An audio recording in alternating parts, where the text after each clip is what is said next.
We cannot pump as fast as God. Those are words sent through email from Sewerage and Water Board Superintendent Joe Becker during the flood on August 5th. It's one of hundreds of emails that show Sewerage and Water Board leaders were well aware of the potential for problems with the pumps. Good evening, I'm Natalie Shepard. And I'm Ton Trung in for Karen Swenson. The emails were obtained by investigative reporter Katie Moore and our partners at the New Orleans Advocate. And as Katie reports, they show who knew what about the system's problems and when. Every time there's a big rain in New Orleans, the Sewerage and Water Board's Central Command generates an event summary detailing what power sources and pumps were working.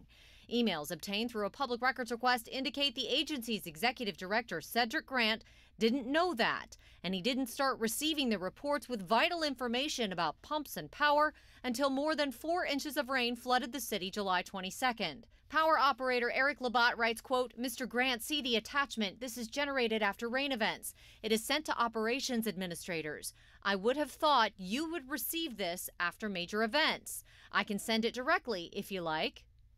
That storm ground to a halt Turbine 5, one of the 3 working turbines that generates power to run some of the Sewerage and Water Board drainage pumps, leaving only 2 turbines in service. This email details options for bringing in generators, which didn't get done until last week under an emergency order. The emails also show senior staff, including Superintendent Joe Becker, urgently worked to get 2 of the turbines repaired quickly. In fact, this email says Becker had a meeting planned Saturday, August 5th at 2 p.m. with a contractor working on one of the turbines. By 5 o'clock, as water inundated mid-city and stayed there, Sewerage and Water Board leaders started getting emails asking if the pumps were working. Joe Becker writes, quote, "We cannot pump as fast as God." That night, Intergovernmental Relations Manager Hayne Rainey asks Grant Becker and Communications Manager Lisa Martin twice if there are any pump issues to report.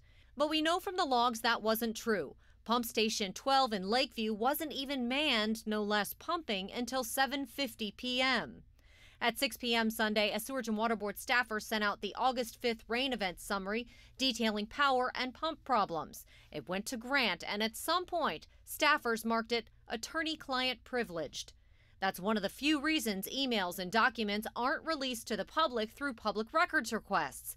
But this report and these emails were. Until 4 p.m. on Monday, no one from the city or Sewerage and Water Board would admit some of the pumps were not working. They were on, and they did work the entire time. Joe, were there any pumps that were not in service before this rain event even started? We do have a number of pumps that, because of the preventive maintenance work that we're doing all the time, we do have pumps that are out of service at any given rain event. And that's when we heard from Sewerage and Water Board for the first time that 7 pumps, then 8 pumps were out of service, those main drainage pumps. And what we did not see in these emails is any emails from Mayor Landrieu. One of his staff members, Tyrone Walker, told us that's because in an emergency, normally the mayor gets a phone call. The Advocate did request text messages, though, and they said they'll provide those when they get them.